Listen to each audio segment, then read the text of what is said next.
Welcome to episode 60 of Shane Talks. That's right, we've hit the big 6-0. And did you hear that music that played on that intro right there? That 18 seconds of amazing music that we now have at the beginning of every Shane Talks episode? Well, this week, Jason Elmayer and I are joined by the man who made that music possible, Mr. Micah Scott Winters, or Michael Winters, how I've always known you, but your Facebook is Micah Scott Winters, so is that your new name you go by? This my dad's first name. He's my idol, and I've always appreciated that he gave me that middle name, and my son got the same middle name, Scott. Awesome. Scott. Very cool. Well, thank you for being on here, Micah. We have loved you for like 15 years now. We've loved on you for like 15 years now. And then, about 2 months ago, I asked you to do something for me. And in about 15 minutes, you were able to make it happen. So we're gonna get to that here in a little. Well, it's first up on our list to talk about. So let's talk about it. Well, time out. Let's talk about a couple of things. Side note first. Number one, my fake beer that I'm drinking tonight. Since we're talking about music and the band that you used to be in, the band Lamb of God did a collaboration with Brewdog. So I'm drinking their very not good NA that they made. So cheers to that. Cheers. Second, I decided to wear a band t-shirt tonight because we're going to be talking about bands. And I'm very sad because I got a really sad story to tell you. In November, when I was getting all my Christmas stuff out of my attic, I had 2 boxes of t-shirts up there. Old t-shirts that I haven't worn in like 15 years. So I started going through them. Too small. There's no way I'll fit in this again. There's no way I can wear this again. I don't even care about this, band or whatever anymore. And I came across my beautiful maroon rebuilt t-shirt. Reba! And had I known that we were going to be doing this episode, I would not have thrown it away back in November. So I'm very sad that I made that decision, but it was one that I was like, this has been in a box for 15 years. I've only ever worn it like twice. So it unfortunately got thrown away. I wish I hadn't so that I could wear that shirt tonight. Irony. So, yeah, Reba it sucks. Was Reba? found at a Goodwill. Really? And then about 10 years later, after that, one of my bandmates took a picture of a rebuilt shirt with the rebuild thing on it, and it was at a Goodwill. That's awesome. That's crazy. I don't So know. maybe you'll be able to pick up another one. I don't know. I'll keep an eye out. Every Goodwill I go to now, I will be looking for maroon shirts to see if I could find that rebuilt shirt. Jason, you had one too? Do you still own yours? It's very possible. Like you, I have a plethora of shirts that I no longer fit into because when we were hanging out with Rebuilt was probably the skinniest I ever was as an adult. Mm-hmm. And so I think I had a shirt that was the proper size for me then, and is definitely not the proper size for me now. So you guys look pretty healthy and clean to me, man. I don't know. Maybe we were just too skinny then. I think we probably were. Maybe. I was definitely too skinny. I think it was like $150 with a 29, 30-inch waist or something. Sure, I would have been around that same size back then. And Shane would tell you that that's where he wants to get back to. So funny enough, my wife and I just had a conversation tonight. If I can get to 200, I'll be happy. Hey, there's you in the rebuilt shirt. Nice. Micah, do you still own a rebuilt shirt? No, I do not. What? I do not own a rebuilt shirt. Okay, all right, interesting enough. I don't own anything from Rebuilt except really? I still have some CDs, I guess. Oh crap! I definitely should have pulled those out. No. I can find you can get that all online now for free. Oh, that's true too. That is true. There's SoundCloud for every band you ever listen to. I've got the CDs of Rebuilt. I still have your Christmas CD. We had a lot of fun together, so that's just friends being friends, right? That's a magical time in our life. That definitely was, and we will definitely be talking about that. Yeah. Do I still? Phoenix on the Fault Line CDs. Great. I love listening to Phoenix. Oh yeah, there's Phoenix. Fun group of guys. Yeah, all that. Definitely. Where I swore Chris's that band 5-year mission, like they've all been in awesome, fun bands to go watch. I can't find them right now in that box of CDs. So anyway, I ran into Chad and Jamie. Nice. So we ran into them at a I think it might have been Thomas Rhett concert. I can't remember. It was one of the country concerts I went to this past summer. So they were there. Yeah. Probably about 5 years ago, I randomly was at a brewery downtown and Nate was there. And so I got to hang out with Nate all out. Like him and like a 3-person band he was in at that point were playing at the brewery. And then so I got to stay and listen to them and hang out with Nate when it was over. So that's the last person I can remember hanging out with from the band. Nice. No, that's every now and then he and I will meet up for coffee or something. Nice. But he plays with everybody. Nate does so many bands that he plays with, and I mean he can give them whatever they need. It's really amazing to watch him create parts, and he was really inspirational for me. Nice. Well, we'll go down memory lane here in a little bit. Let's get to why you're here tonight. Okay. About 2 months ago, well, a lot longer than that, I had always wanted some type of intro for our podcast. I wanted something that just played before, that just kind of, led into us. And I finally had like a vision of what I wanted the video to look like. So I cut together a quick 18, 20-second video. And I was like, all right, this is what I want it to look like. And I want it to sound like an 8-bit movie projector. And I'm pretty sure those are about the only words I sent you. Well, so I hit up our friend Tony, who is a former bandmate of yours, and I said, Tony, I did this. This is what I want. Like, I want, do you have any time to write me this music? Can you do this for me? And he wrote me back, and he said, dude, I'd love to do it, but if you want it to actually sound good, you need to hit up Micah. Micah's the one that you want writing this. And I said, done. So I hit you up, told you about the exact same one-word thing. I want it to sound like an 8-bit movie projector, like it's a movie projector on a Nintendo. Make it sound like that. Make it as cool as you can. 6 hours later, bro, you sent it to me, and it was flawless. It was perfect. So in that time when you were creating it, just tell me what you did. How does somebody as creative as you write that awesome of a piece of music in just a couple of hours?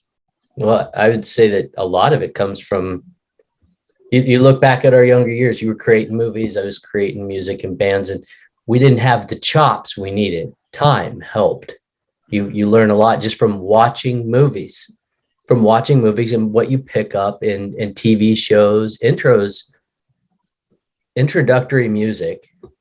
It should be something that complements exactly what you asked for. So first thing you said was, I want to hear that classic. It's 120, 30 years of that sound. So we'll incorporate it. So downloaded a little clip of it, cut it to 19 seconds, and I put that in track 1. In track 2, you said you wanted 8-bit. What's more 8-bit than the classic video game sounds from our childhood? Oh, yeah. And the TR, what was it? The CR78 or the TR909 electronic drum sounds. Okay, yeah. All the 80s music that we listened to growing up, that electronic drum was replacing drummers, and it started to sound a lot alike. So that definitely feeds into that time. So now you're taking a sound of a movie reel and putting a 1980s drum track over it. And then I added synthesizers. So 3 different types of synthesizers, air sound, so that it gave it that clash that makes you feel like you're listening to a film. Nice. So any film that has good synthesized music from the 80s and 90s. So I thought of all the movies we grew up with, and then put my guitar in there mostly for Jason. Didn't even need the guitar. That was just for you guys. That's awesome, dude. It sounded so good. I remember getting that file back from you that night, and I played it because you emailed it to me, so I played it on my phone, and I was in my house on the couch, listened to it, and immediately while I was listening to it in my head, I could already see the video. I literally was like, wife, I gotta go out to the editing. I gotta go do some editing. cut it together. I'm pretty sure less than an hour later, I sent the finalized thing back to you. And I said, bro, this is what it looks like. It looks so good. And you were like, I'm not even done with it yet. Like, I just wanted to send you what I've done so far. And I was like, don't fucking do anything else. It's perfect. And I've loved it. I love having it on the beginning of every one of our episodes. So, dude, thank you so much for making that happen. It was so awesome. You're welcome. If you ever need another one, you need an outro. I'll be happy. For sure. It doesn't take that long, and for you guys, anything. So, like, my question, when I was looking into like my ideas of what I wanted it to sound like, I kept finding the term MIDI, M-I-D-I, like all capital letters. What exactly is, because apparently that's what a lot of those 8-bit Nintendo like sounds or whatever were written in. Like, what exactly is MIDI, and is that just what it is? Is like an 8-bit format? I could show you. Okay. If you want, like, how do I screen share with this sucker? Let's see here.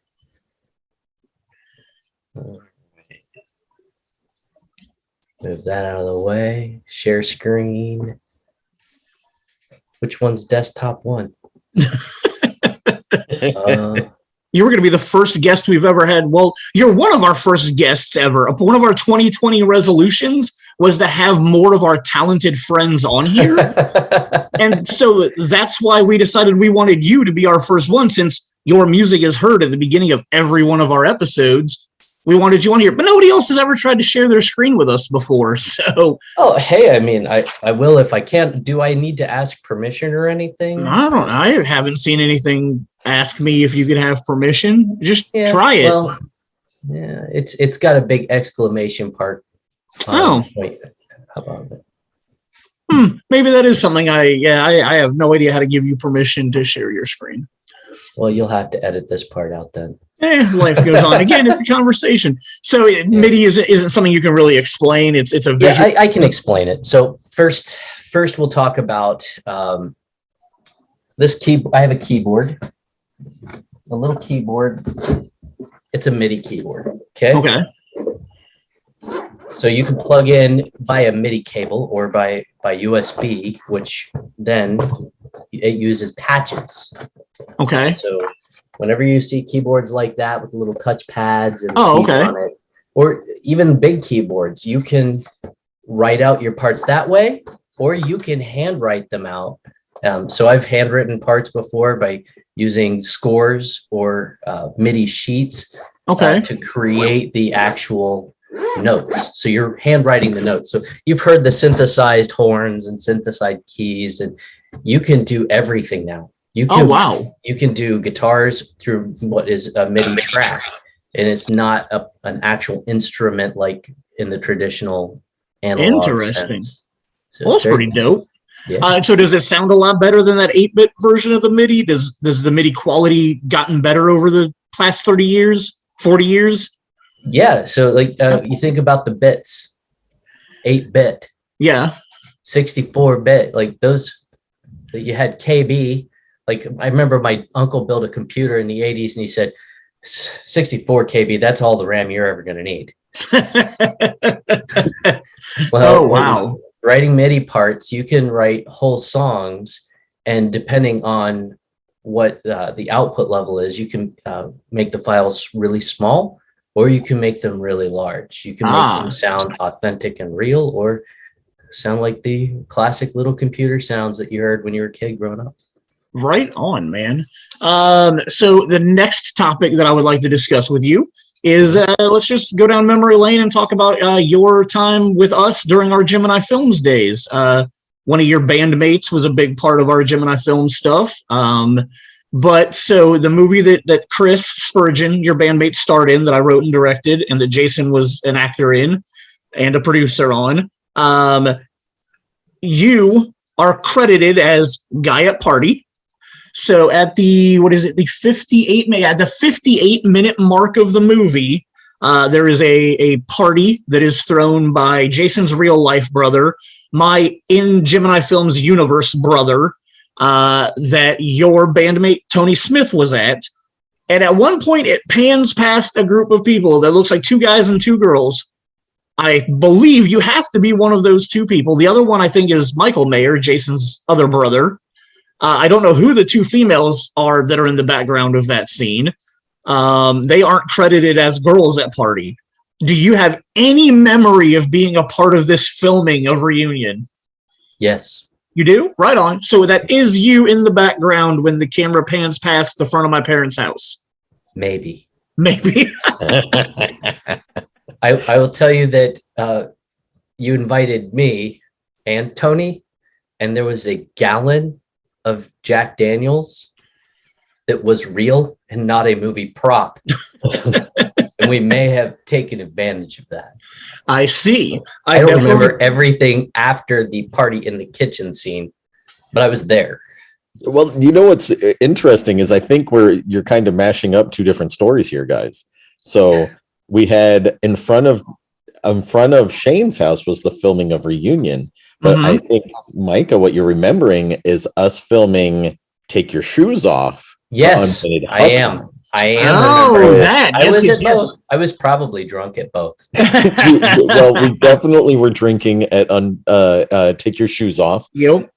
Which Shane should link at some point. That is correct. Hey, this is Shane from the future. This is editing Shane. Jason Mayer mentioned that I should link to the Unpainted Huff Heinz music video for Take Your Shoes Off. It's a video I directed around 2002, 2003, somewhere in there.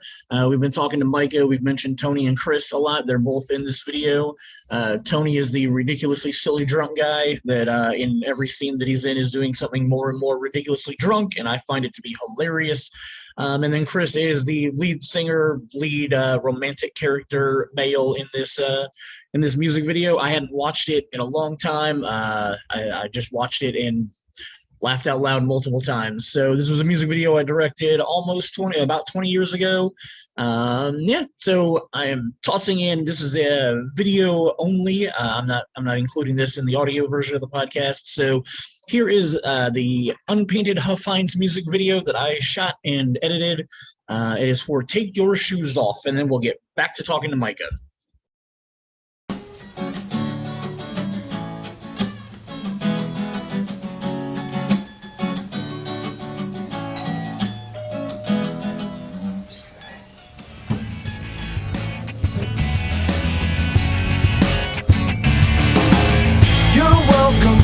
My door, as I've told you many thousand times before. You can sit down on my couch and take your shoes off and make yourself so very comfortable. Turn on the televisor. You can do it, you've done it a million times before. You can go to my refrigerator and choose anything that makes you feel nice. You can take your shoes off. Take your shoes off and make yourself so comfortable. Take your shoes off and welcome to my house. Take your shoes off because you're a friend. You can go up to my room, go through my drawers, but if you do, please don't look at the things in them. You can lie down on my bed, pull the covers up over your head, but please don't forget, take your shoes off. Take your shoes off and make yourself so comfortable. Take your shoes off and welcome to my house. Take your shoes off because you're a friend. And if you ask me to, maybe we could stay for a while. And if you ask me to do what you wanted to do, maybe I would. Just take your shoes off. Take your shoes off Make yourself so comfortable. Take your shoes off and welcome to my house. Take your shoes off because you're a friend. Take your shoes off. Take your shoes off. Take your shoes off and make yourself so comfortable. Take your shoes off because you're a friend.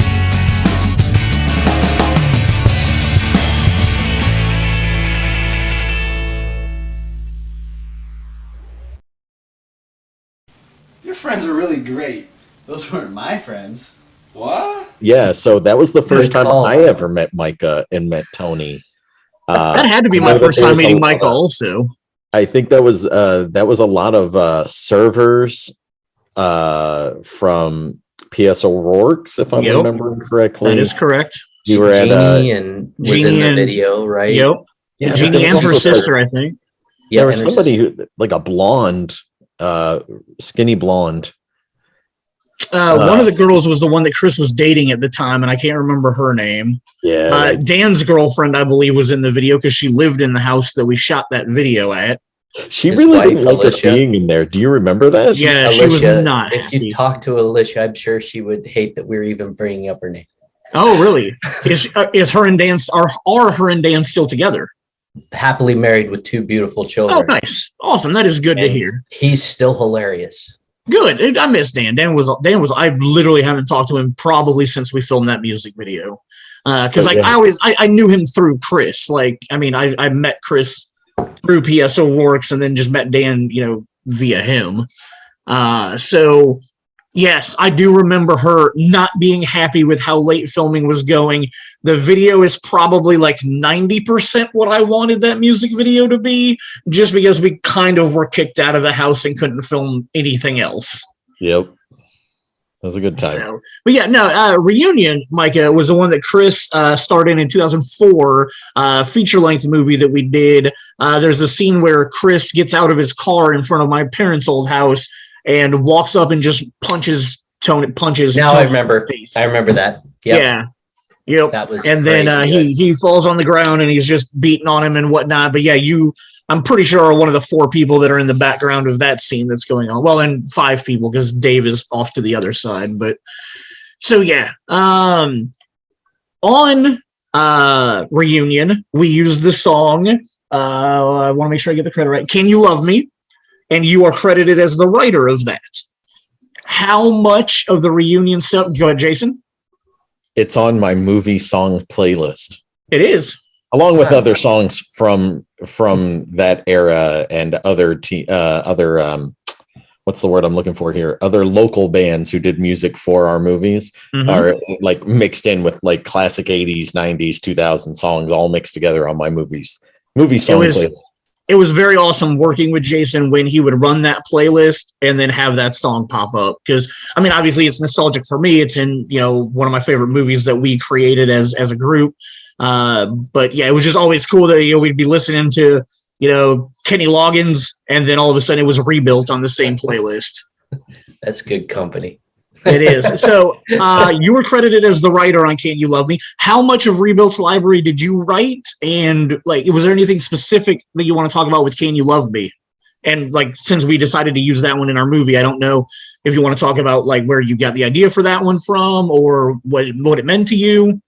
I always thought that was, with Rebuilt, it was, there's 3 of us that wrote, and Mhm. I'd say I maybe did a quarter of the songs. I don't really remember. I know that as I always wanted to record and write, and I always got anxious performing live. It would actually make me sick to my stomach to even Really? think about getting on stage. I hated it. I just wanted to be with my friends. Anything to get to hang out with them and see them do what they do. And, we fought all the time about what we were trying to accomplish, but it was totally worth it. I love them very much to this day. I'd say about maybe a quarter of them. Right on. Chris and Tony really did a lot of great lyrical work and wrote some really good structures for songs. Chad and Nate were the backbone. Like the Sure. things they did on drums and bass, they were far superior musicians. They made us what we were. And I would say that Can You Love Me, I wrote before I joined the band when I was dating my wife. Nice. So that's awesome.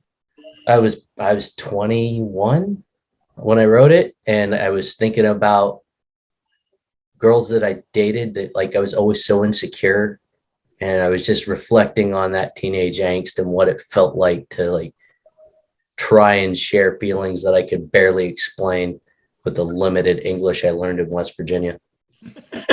So when I think about that song, it's the first song that I was finger picking on guitar. That's I awesome. was learning a finger picking style. So it was really, I wrote the song so I could expand on how I was playing and performing guitar, and then trying to sing something that was complex vocally while I played the guitar. I don't sing very well. I don't know if you know that, but the other two guys had really decent lead voices, and they wanted to be frontmen. I did not. So me singing vocally, I was always a choir kid in the background. I wanted to be singing backup or not at all. And I was really falling in love with guitar. So how difficult was it having a song that you'd already written long before coming to Rebuild? How difficult was it to convince them to let's do this as a band? They were so appreciative of the stuff that I'd bring to practice, and I was appreciative of things they bring to practice. It was, how can we make whatever you were bringing work? Awesome. That's good. I thought we were pretty good at collaborating, but that had also a negative effect. Okay. When you listen to a band, a lot of people want to hear cohesiveness. They want to hear the band sound alike across all of their songs. They want to hear that familiar voice, one voice. They want to hear one familiar guitar part. All of our music became a little bit eclectic, and that was actually, so we got some bad reviews because of that. That's stupid. Like that. No, it's fair. It's a fair assessment, because people, when you're analyzing a show, it'd be like your movie. If your movie isn't coherent, it's not cohesive, then it was good criticism. It was fair criticism. You know what's interesting is you say that, and one of my other favorite bands, especially around that time, was Sister Hazel, and they definitely have multiple. Like, they have Ken Block, and then oh my gosh, I can't remember the other guy's name, but they have two different sounds singing wise, and then and it changes hands quite often. It kind of always reminded me of what you guys do with I mean, like, having you, Tony, and Chris all singing different songs. I don't know, I kind of appreciate having the variety, but I can also see your point in how, when you got criticized for it. Well, I mean, you come see us, it'd be like a 3 and 4 hours we'd play. Like, we'd be the only band playing over at Pios or Works. And that would be, we'd have to fill that time. We're doing covers, we were doing originals, but each one of us would take turns singing. That really takes the load off of the listener too. They don't have to hear the same voice for 2-3 straight hours. Agreed. So that's entertainment versus recording versus like a battle of the bands. They're different shows. Yeah, I guess I didn't think about it that way. But still, I did enjoy the variety of vocal. Like, I mean, I'm a big Goo Goo Dolls fan, and I always enjoy the one song on every album that Robbie sang instead of Johnny Resnick. Like, that one song always just stuck out to me, because I was like, he's got such a deeper, raspier voice. And it always was cool to hear. Oh, cool! This is Robbie's song on the album. So I enjoyed having 3 different vocalists that could make different songs their own. Like, when we were listening to them. So our last movie project that we did not complete was written and directed by Jason. It was called Crazy About You, which Nate Gray is actually in. He plays the bartender in a couple of scenes in that movie. Jason, do you remember if you had any plans to ask for any Rebuild music to use in that movie? I remember we were putting Chris in charge, Chris Spurgeon, the bandmate from Rebuild. I remember we put him in charge music as like music supervisor, since he knew so many local bands, and then he'd be able to mesh everything together. We only secured one song and then everything kind of just melted and fell apart. So it just ended up, it's an unfinished thing. Thanks for bringing that up, Shane. Nothing like hey man, so aside from what Chris actually secured for us, do you remember any rebuilt songs that you wanted to ask to use in it? Like, no, but I think also at that time they were talking about writing new material too, because like this would have been after I'm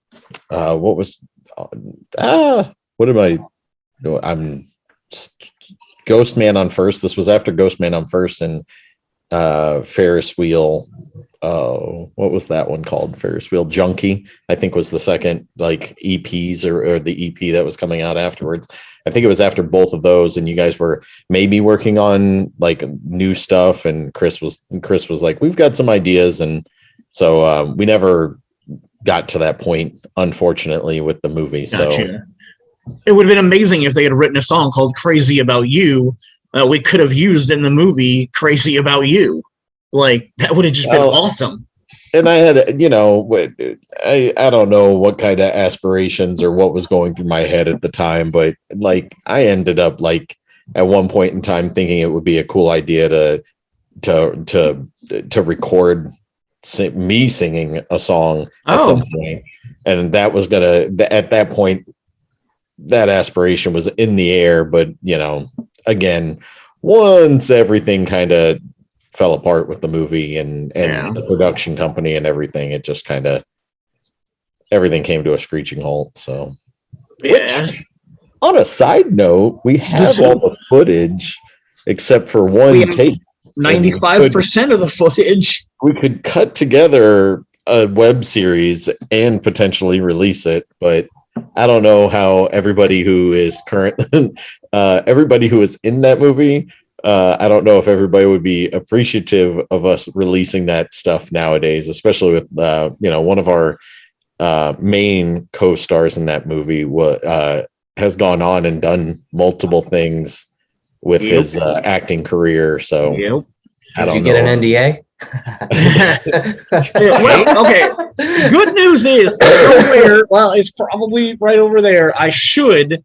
And I'll probably look it up when we get done recording tonight. I will probably pull the things out because once we went legit with our production company, I made everybody sign contracts and forms and image release forms. And like when you got hired into one of our movies back then, there was like 6 pages of shit that you had to sign to be a part of our movie. So as long as it hasn't been thrown away, which I don't throw anything away usually, except for rebuilt t-shirts. I should still have that paperwork. But yeah, I mean, like Jason said, this Crazy About You was our biggest production that we had ever done. We were casting a lot of people who actually had acting aspirations. As Jason alluded to, one of them has gone on and he works out of the Atlanta area, but he gets a lot of casting work down in Atlanta now. So yeah, like it would be interesting. Like I said, I'm pretty sure I've still got the paperwork, but it would be interesting to see, like, most of these people we don't talk to. It's not like our friends. Like, with Reunion, 95% of that movie is our friends. There's, like, 3 parts in there that are people that I don't have contact with. Or, like, not that I talk to every day, but, like, I could reach out to any of the other people. But, yeah, with Crazy About You, it was just, I mean, it was our, swing for the fences. Like, we got a lot of people involved in that. So, I mean, worst case, we can try to edit something together for us and see how we feel about it at that point. Maybe pass it on to somebody like Micah to write a score for it. I don't know. I can work on that. I don't know what it would look like. I've never done one before, but hey. Well, it's just sitting there, right? Yeah. Well, here's my other thing. There's been a lot of talks recently about us kind of trying to not fully resurrect GemInI Films, but maybe start kind of doing some littler projects, maybe with like some of our kids focused projects, some short stuff. That's definitely going to find its way to you. That's definitely going to be Micah. Would you be willing to write some score music for us for this? And I won't expect it back in 6 hours. I'll give you a reasonable amount of time to make that happen. I want storyboards and the whole bit. So like I said, he wants the orchestra and the playback screen. Oof, Man, wow. I'll get into that when we talk about composers. Yeah. So if we can resurrect a new iteration of GemInI Films and try to do some short stuff, it will definitely be coming your way. We really appreciate, what you've done so far, and we'd like to see, what you can bring in any future project that we do, if it ever gets made. So we've talked a lot about Rebuilt. There was 5 of you. Chris Spurgeon, who went on to become part of GemInI Films. He was basically our music director music supervisor is the right term. He, because of his connections with all the bands around that time, he was able to secure us, a lot of music that he thought was right for a reunion. And like Jason said, he was working on it for Crazy About You also. Tony Smith, who has done a couple of little acting bits for us. I know he was in Reunion for sure. Did he have a small part in Crazy About You? Yeah. Was he at the barbecue scene? I don't remember. Because it was Chris Spurgeon, your brother, Matt Gibson, and I don't remember who the 4th person was. It might have been Tony. I think that might have been it. I can't remember. It's Tony Ferreira now. So. Oh yeah, sorry, yeah. You can't even get that credit. I always want to call him Tony Ferrari. Like his name, I don't really know how. It's got too many I's and R's in it, so I really just want to call him Ferrari. That's fair. And then there was Nate Gray that we talked about a little bit. I ran into him a couple of years ago, and then Chad. What was Chad's? Troyer. Okay, yep. And then you. We fell in love with you guys at the band or at the bar PSO Works, where you guys would play often. You guys were cool as fuck and would hang out with us, and we got to know, like, Jason and I and our friends got to know you and your group of friends really well. I remember it as one of the best times. I remember the New Year's Eve party that you guys played there. I remember multiple Halloween parties that you guys played. One of my favorite memories of that New Year's Eve party was you guys stuck in the loop of playing Hey Ya by Outkast because you had no idea where to go from there. And you guys just kept looking at each other, but you're sitting there playing and you're totally just going in this loop of it just going on and on. And at one point, like, I was like, wait a minute, this song's been going on for a while and they're not doing any more lyrics really. They're just doing the Hey Ya. And I'm sitting there like looking around and you guys just smiling and laughing about it. And yeah, somebody was high. I'm not going to say which one, but it was more like hanging out with my friends who were always on stage. That was pretty much it. Yeah, we were just friends. I felt like we were just like, you guys were an extension of me at that point. Might as well have been you playing guitar up there because honestly, don't want to hear that. I play guitar better by myself alone. If I get in front of people, it just I would always feel like a terrible letdown to my friends, you guys. I always felt like I'm letting them down if I don't get up there and do what they heard their favorite time. But you guys were always just so supportive and kind and fun to be around. Man, you were just fun, energetic, always energetic, high energy when it came to your passion about GemInI Films and the things that you were working on. If you went off on it and you were getting ready to talk about it, listen, because you're going to hear some cool shit about what went on this week over at GemInI. So I remember that it was always pleasant to hear where you were going, what was going on with the project you were currently on. And then when it would wrap up, there was excitement because it was, oh, hey, everybody's going to get together and do this thing. And we're going to go watch the premiere. That's the fun stuff.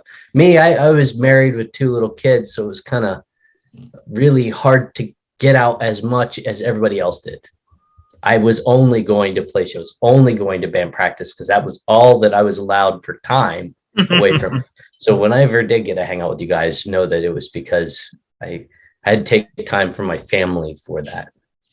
Well, and that's the greatest thing about friendships with other creative artists, because like while film and music isn't exactly the same, we are definitely a brother-sister relationship where like you were saying, like we would get excited about talking about, you know, whatever we were in the middle of doing a production on.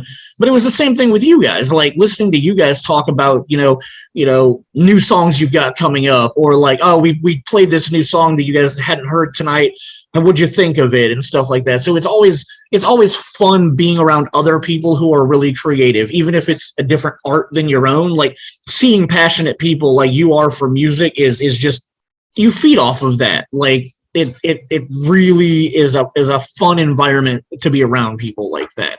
Well, and there's the skill set, and then there's the appreciation. And I would say that with video, visual, audio, auditory, we're looking at learning styles, and kinesthetic is hands-on. So like when you watch what has developed over our lifetime from film and music, how crazy it's all gone. Like it's all because people got together and did the type of stuff that we did. Even if we didn't come up with the next greatest thing, we may have come up with the next greatest thing that rippled out to other people, and they used some of that stuff. Sure. So after I got married, I didn't come out to the rebuilt shows. My first marriage, not my second marriage. My first marriage, I did not come out to the rebuilt shows as often. I moved to a different side of town. I was farther away. And Jason made a new group of groupie friends. And I just want to hear, since I wasn't around, I don't know where the Greenwood Girls groupies came from. Like, how did that transpire? I don't know who you're asking here. Either one of you. I'm going to let Jason feel Jason, that one. Explain to me the Greenwood Groupie Girls and how you became a part of that group. So the weird thing about my brain is I love to lock in completely useless information. And when it comes to this, I believe we were at Barley Island. It was one of my first shows of going to see Rebuilt. I believe that one of the, as he's calling them, Greenwood Girls. Is that not what they were called? That's what we ended up calling them. Oh, okay. Affectionately. I believe it was Carrie might have been dating Chris at the time. But I ended up meeting Carrie and like Carrie, her cousin, and I remember them. Yeah. But like there was like some girl, I don't remember her ever being at any other Rebuilt show after this one. But there was one girl that Carrie brought to this particular showing, or this particular show up at Barley Island up in Noblesville. And they asked me, we ended up talking about something. And then at some point somebody asked me boxers or briefs. And I was like, really, this is the question we're getting. And, you know, whatever. So went through this whole thing. And then I ended up just hanging out with Carrie because of the fact that she was dating Chris at the time. Was anytime we went to those, but then she started bringing around, like you said, her cousin, her two best friends were Heather and Amy. And so that they were hanging out at Rebuilt shows a lot and became an extension. I think that all became because of Nate's wife, right? I think so. Yeah. Because she didn't she go to like Franklin College with the girls? I think so. Yeah. And so it's this weird web of 6 degrees of Kevin Bacon kind of thing. There was comfort in playing with those friends there because the other people that would show up, I don't know, like, okay, you think about like being a gynecologist. I know this is pretty dirty for the show, but that is romantic until you realize that a gynecologist has to see the worst that has to be offered, right? Well, yep. Girls would be like flashing us at shows. It's not the pretty ones that you see, fellas. That's not what happens. It's not. There's nothing glorious about that. The ones that do think there's something about you that's cool and they want to like hang out with you and talk to you like they're a stranger, scared the shit out of me. I hated it. But I go sit down with you and there was comfort. You could almost act as a buffer. The conversation is great because I know I can talk with Jason. I can talk with with Carrie. I could talk with these people, and we're going to have something in life that we can talk about. They could, say, yeah, I like the show or whatever, but it was really, we could talk about something else. But with those people, it'd be strangers, and they didn't know what to ask. They didn't know how to approach you. It was never fun for me. Did you just not enjoy the fame part of being in a band at all? I was never famous, thank God. I would abhor the idea of being known. I love that you put me as guy at party. That was me in the band. Guy at party. So, yeah. Mike, do you have any other big major memories or anything from your rebuilt days? Any great stories about the guys? I hear you fill me in. Okay, so you mentioned Chris is doing the Star Trek 5-year mission. Is that still going on? Yeah, he and Tony work together. They work at the same company. Really? Yeah. I'll let them tell their story there, but sure. They both are, super tech guys. Nice. I didn't realize I'd be techie in my, but I ended up going into my field and being techie too. Nice. So the recording stuff, all of that started for each of us was trying to build computers to record on in 99, 2000, 2001, 2002. I've been doing that for 20 years now. It's hard to believe that I've been able to, when you guys knew me, I had one electric guitar and a shitty little amp. I sounded like garbage all the time, no matter if I played good or not, because I had a little cheap guitar and a cheap amp, and I was playing on stages. When I first hung out with Chris and Tony, I didn't even have a guitar. And now I've got a ridiculous amount of guitars, ridiculous amount of pedals, a ridiculous computer that I could never have imagined this amazing stuff in front of me. It's it's night and day. What's the band that you play in right now? I don't. Oh man, you've got all this stuff. Why is it just going to waste, brother? It's not going to waste. Okay, all right. Not famous. I'm glad about that. And if any fellas want to get together and play with me, I'm here. I'll write with them. I'll record with them. I'd rather see somebody else's art come to fruition. If somebody wants to come here and I'll help them do that, that's great. But that's awesome, dude. It's not anything like it needs to be anymore. I'll go get on a stage again. I'll entertain for fun, but I don't want it to be. So are you announcing the rebuilt reunion tour this summer?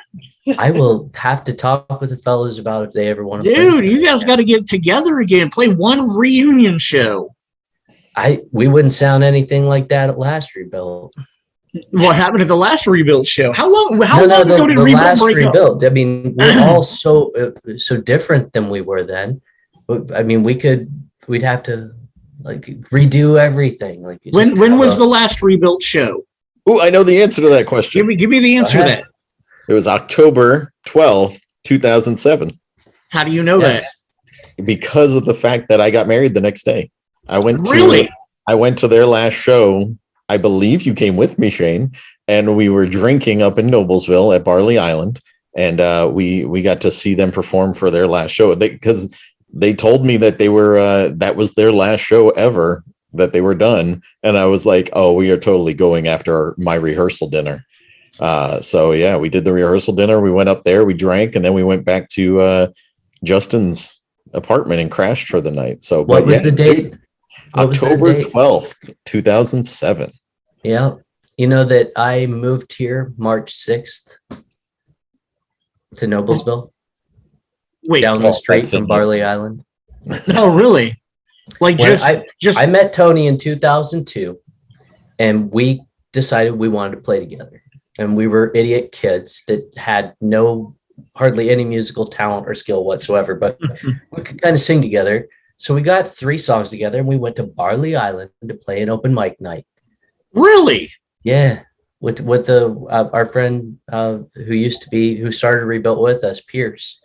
And was he the original bass player? Guitar. Yeah, he played. Guitar. Oh, okay. I know that you guys had somebody else before Nate. Yeah, no, this guy. The original bass player was Pip. That's right. Oh, I remember that name. Tony's buddy, Pip. He was crazy. He was fun. A good kid. But playing with him at open mic night, it was like, okay, this is all I want to do. Then he moved. to Minnesota. Like Tony moved to Minnesota? he moved to Minnesota, and then he came back like 6 months later, and I was working at the high school, and he got a job at the middle school, and we saw each other at a teachers meeting over at the middle school.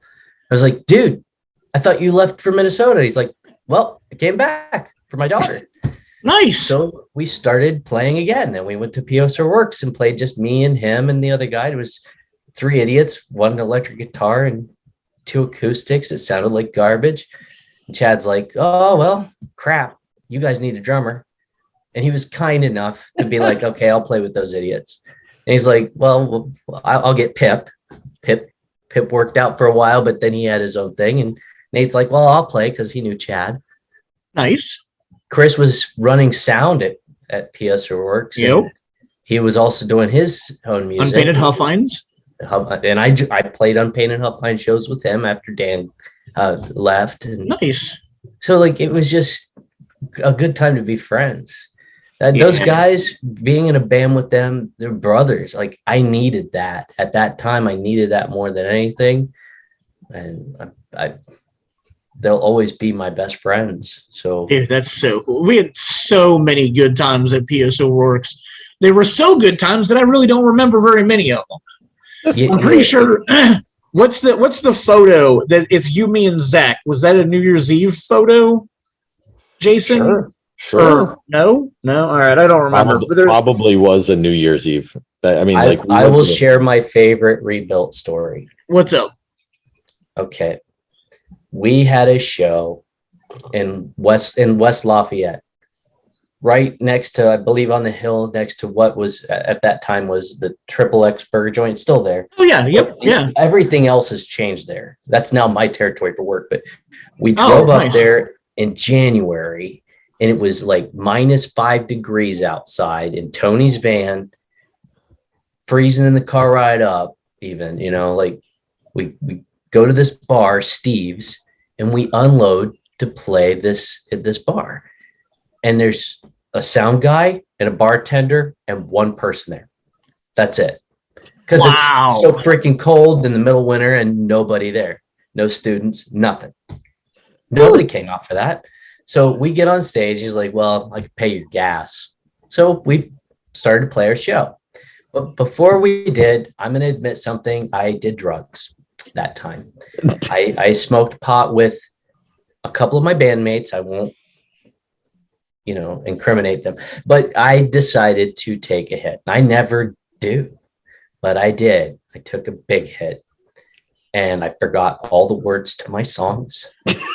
I forgot how to play guitar. Like I just stood there like an idiot. And like this show's going to shit quickly. We're playing through the first set. The sound guy is trying to mix our sound. It sounds awful. Chris is just looking at me like, moron. You can't sing the words to your songs. Well, I'll just stand here and look like a high idiot. And that's really how bad it was going. Bartenders just over there waiting for this night to end. And then the ex-sound guy walks in. The ex-sound guy that just got fired like the night before. And he's coming to get his shit. He had a beef with the new sound guy. He jumps over the counter and starts choking the new sound guy. The old sound guy and the new sound guy. Bartender's calling the cops. I'm high. Can't remember the lyrics of the song, playing through this set. And I'm like, Chris, should we just stop? Look, they're fighting. And he's like, keep going. Just keep going. I don't know how we made it through we played that first set, finished, packed up and left. We were lucky he gave us gas money.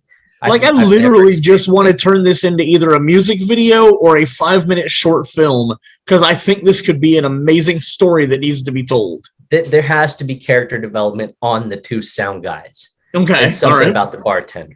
But definitely the band. Okay, maybe it's going to be a 10-minute film. We're in the back. There's nothing to us. It's just about the 2 sound guys. Yeah, it was hilarious. Dude, that's pretty awesome. That is a great story. Thank you for telling it. As far as film scores go, in Hollywood. I'm curious, like what kind of film scores influence you? Like what kind of like John Williams or I don't know, John Carpenter, like who musically influences you? Like if I were to come to you and ask you to write a score, like where would you pull from in the ether of the Hollywood film universe to get your inspiration? My first and foremost is Ennio Morricone. That's like Fistful of Dollars, Good, the Bad, the Ugly, Hateful Eight, Cinema Paradiso. Okay. Those. I love that. Italian guy, correct? Yeah. That's what I thought. Yeah. He's one of the classics. Like you can't have a conversation with friends without humming one of his melodies, or like the same with Henry Mancini. Okay. It's like with the Good, the Bad, and the Ugly. It's if I went. Yep. Up, hey, up. If I did any of that at all, it would make sense to you in context of what we were talking about. Sure.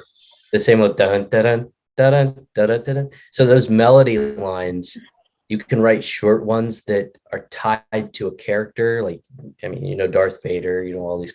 I like the way that you can take in a visceral, emotive note and really, as soon as you hear it, it's tied to a character. That's pretty awesome.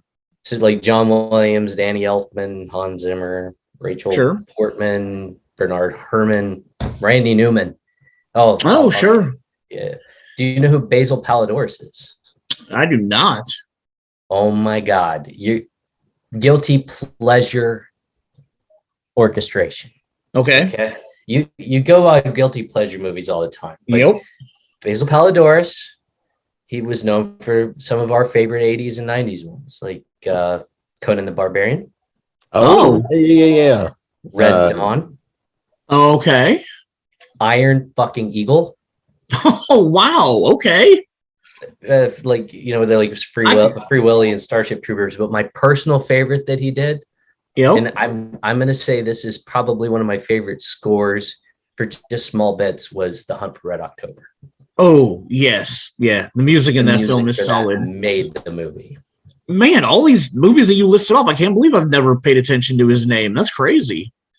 It's that's my guilty pleasure composer. But as far as like it's awesome, the big ones that like my favorite documentary is a rockumentary, The Last Waltz, and you just got Scorsese directed that one. Okay, and the band composed all the music, but they also had other performers come to celebrate the band, and it's like all the greats. So it's like, Jason, was there a poster for that up at Castleton Arts? Like I've never seen this documentary, but I can remember the poster for some reason.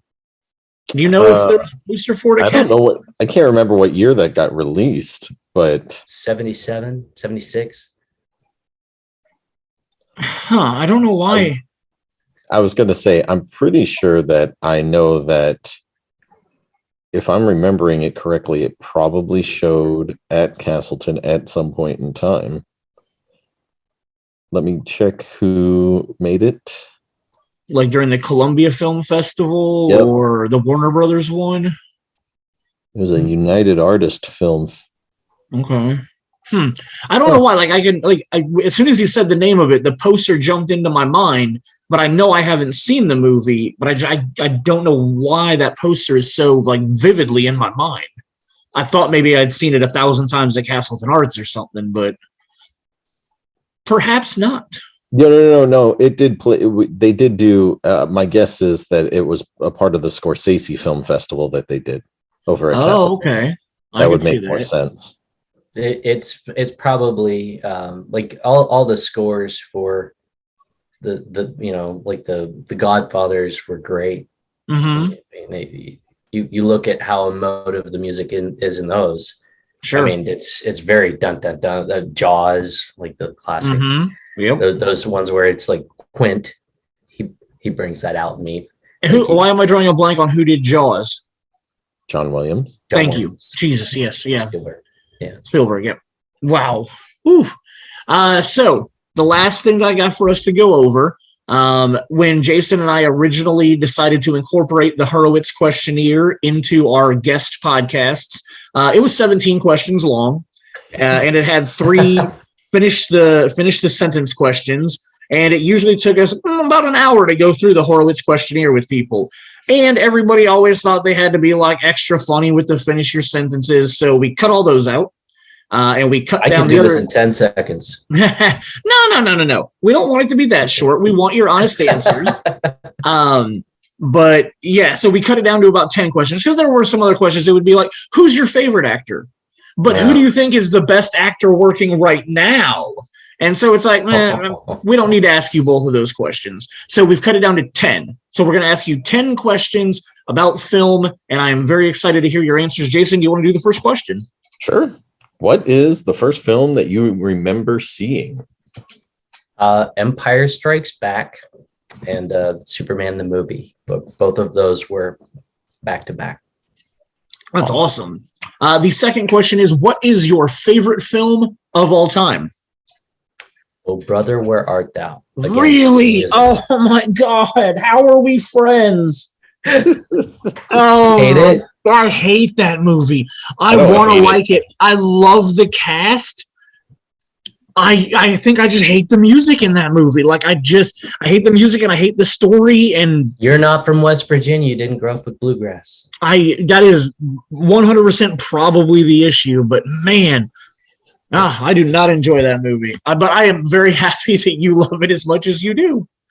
It's Soderbergh, yeah. And he's very hit and miss with me. But like, I love George Clooney. Coens. Oh, yeah, I'm sorry, you're the Coen brothers. Yeah. That still, I'm very hit and miss with them too. I mean, how can you? I mean, Unpainted Huffines. That's from Raising Arizona. Yep. And Raising Arizona is one of their good movies. Oh, I see. I love Raising Arizona. Yeah. No, I'm fine with that. It's cool. Jason, question 3. What is your favorite line from a movie? One hit. That's all we got. One goddamn hit. You can't say that on the radio. Don't worry. Nobody's listening anyway. Yep. That thing you do? No. Bob Uecker said it. Oh. Harry Doyle. Yep. All right. We're good. Yep. Jesus. He is a Cleveland Guardians fan. Come on. Oh, that makes a whole lot of sense. How did it make you feel having Bob Uecker do that? I love everything about what he did in those movies. I mean, he was a Milwaukee Brewer. I was going to say he was the Brewers. That. Yeah. Doesn't matter. Doesn't matter. It's cool. Bob Uecker. And yes, when he takes the Jack Daniels and does this, the beginning first scene of him, I'm like, everything this man says is going to be gold. Yeah, for sure. All right. So question 4, what movie made you realize that film was an art? Clerks / Mallrats. Ooh, I love those answers. I'm down for that because it was probably very similar for me, to be honest. After watching Clerks was when I think Jason and I started going, we could make movies together. I was like, that's fucked. I could do that. Exactly. So, dude, that's awesome. That would probably have been my answer as well. I don't know what my answer was. I can't remember now. Jason, question 5. What movie do you consider your guilty pleasure? Real Genius. Oh, okay. All right. Real Genius is guilty pleasure. I could watch that 3 times a year and not feel shamed at all, but I should. Real Genius is okay. I don't hate it, but I also don't think it's that great. So who is your favorite actor or actress of all time? Robert Shaw from as Quint. Okay. I'm sorry. I guess my favorite actor, Jimmy Stewart. Jimmy Stewart is my favorite actor. Great catalog of movies for him. It's a Wonderful Life is my number 1, and him in it. I mean, everything he did to me was Winchester. So yeah, all of that's good. I this year specifically, I didn't realize how many people I know that hate It's a Wonderful Life, and it boggles my fucking mind. Like, I watch it every Christmas, and every Christmas that movie still holds up. Like, it is a solid storytelling, story arc, character development for George Bailey. Like, the fact that anybody, like, you don't have to love the movie, but the amount of people I know that hate the movie is what really pisses me off. Just ask him who their favorite character was. Those people that didn't like it probably liked Potter. Jason, what were you about to say? I was just gonna say, it's that's one of those classic movies that I've never taken the time to watch, and but there's very few movies that I absolutely hate. So when you're telling me that and knowing its history, that's just people trying. I don't know. Sometimes people love to buck the trend. Well, I like the story that goes with the movie. Capra coming back from war and his story, his development, and how he gets to directing that movie, making it go the way it did. Like, it wasn't a popular thing to do. Sure. To make that movie. So I really love that one has stood the test of time. And I think it's one of those classic pieces of Americana that we need to remember where we came from. I 100% agree. Like, it's not, in my top 10 favorite movies of all time, but every time I watch it, I just really enjoy it. Like I said, I only watch it once a year, and I really enjoy it when I watch it. Jason, question 7. Who is your favorite director of all time? Scorsese. He has an amazing catalog of films. There's a couple stinkers to me, but overall, even those are better than most people's good ones. Can't argue that. I think this is where you're going to get Robert Shaw at. Who's your favorite movie character of all time? Quint from Jaws. That's awesome. That's when he tells the soliloquy about Indianapolis, USS Indianapolis. Mm-hmm. That's probably the most touching. And I can't remember. Yeah, go ahead. One of the only movie I've only seen couple of movies at the Art Craft in Franklin, and Jaws was one of those with the Greenwood Girls. So, it all comes full circle. There it is. And we ate pizza at the Willard before we went and saw the movie. So nice. Definitely full circle on moment for that. On one of our other episodes that Jason Richardson was on, I believe it was right before this past summer. I had watched it knowing that it was considered a summer blockbuster. I think it came out the last week of May or the middle of May, somewhere around there. So it was supposed to kick off their summer blockbuster series. And we had a long conversation about how, like, for a summer blockbuster, it is a very slow movie. Like, it's got its moments, but that is a lot of character development compared to what you get now with a Fast and the Furious or a Mission Impossible or a Bond movie. Yeah, like, very different what a summer blockbuster was in 1977 compared to where, society is now. Jason, question 9. Number 9 is, what is your favorite movie snack food? I'm so plain Jane, and I'm gonna say it: popcorn with butter and salt, man. Pretty sure that was Jason's exact same answer too. The last question, which is always a fun one, and we'll have a little bit extra talking with it. If we were going to cast a movie about your life, who would play you? Sadly, and most accurately, it would probably be Will Wheaton. Oh, that is so perfect. Oh my God. Okay. And here's what I want. People have told me that's the guy who would play you. Dude, that's 100%. Not my answer. It's the one I'm told so much. Okay. Well, so who would your answer be? Who would you want to be you? Oh, who would I put through being me? Yes. Jesus. Oh God. I don't even know where to begin with that one. Jason Bateman. Oh, that would be a good one. I could see that. He can make me funnier. Yeah, that'd be fun. So here's where I want to take this one step farther, because that's what I do. I always go to the limit, and I just have to go farther.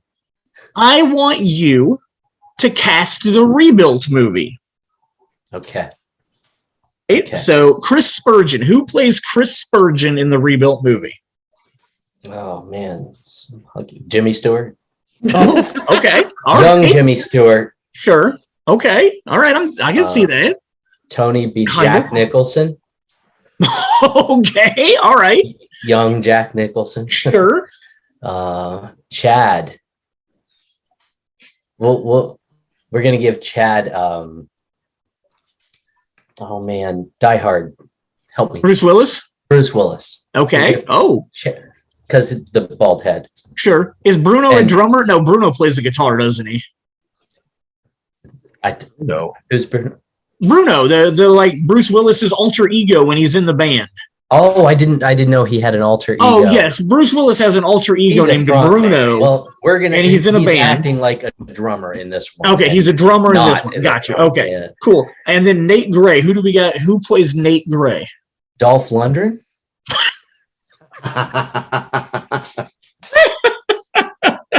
Gotta dress like a cyborg though. Ask Tony. Sign me up. I Oh am my so in goodness. for this movie. And the Greenwood girls would have to be like some really beautiful women. And Jason and you would also have to be very, very pretty people.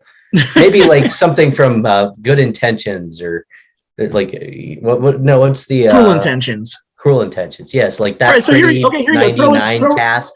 Throw it our way. Cast Jason and I. Who would play Jason in your movie? Let's see. Ethan Embry. Oh, ooh, that's a good one. All right, so me. Who would play me? Brad Pitt is an okay answer. Who plays me? Okay, so is it Scott Williams? Scott Williams? No, what's the kid? Sean William Scott Sean from William American Scott. Pie. Okay, I'll take it. I'll take it. You've got that energy. I like it. I love it. That's awesome. Micah, dude, thank you so much for being on here with us and going down memory lane and having all this great talk about music. Is there anything left that you either want to talk about or have to say? No, I just love you guys so much. I was glad to be able to hang out with you again. I hope to do it in person one day. I was about to say the same thing. Like I know we definitely interact a significant amount on Facebook, but I definitely would like to see you in person sometime soon. Now that the world's coming out of lockdown and like we can actually be face to face. I'm over COVID, so like I have that for a couple of weeks. Yeah, I guess it's just non-alcoholic beer, but everything else is like a bicycle for us. We can get back on it. For sure, dude. The minute you jumped on this call, an hour or so ago, it was like it was 20 years ago again, and it was just so much fun to see you and talk to you because, like I said, we text funny shit back and forth via Facebook and whatnot, but like to actually have you visually in my life again, it's been awesome. And I'll be honest, spending a little bit of time talking about the glory days, it does make me want to play with them again. I've been getting the urge to. I've been pitching some stuff to Jason. We just got to find the right thing that we think we can actually make the time to do. Make the time to do, right? Yeah. You, Micah, you let us know where that rebuilt reunion is, and yeah, you need to get on there's that. no question. There's no question. My wife and I will be there. So, okay. I will gladly show up, and I'm going to wear a white T-shirt, and I'm going to draw the rebuilt logo on it, and write rebuilt, and just pretend that it's the one that I had 20 years ago. Well, if any of them, decides they don't want to do it, I'll get the real Bruce Willis or Dolph Lundgren, and they can do the stand-in. That's awesome. perfect. All right. We don't know what next week's episode is going to be yet. I've thrown an idea at Jason, but we haven't committed to it. So we're not sure what we're going to talk about next week. I might not even be here next week. Who knows what's going to happen? It's all a surprise. But we will be back next week with episode 61. This has been episode 60. Micah Scott Winters, thank you so much for your time tonight, man. It was a blast hanging out with you. Thank you, fellas. Take care. Have a good night, everybody.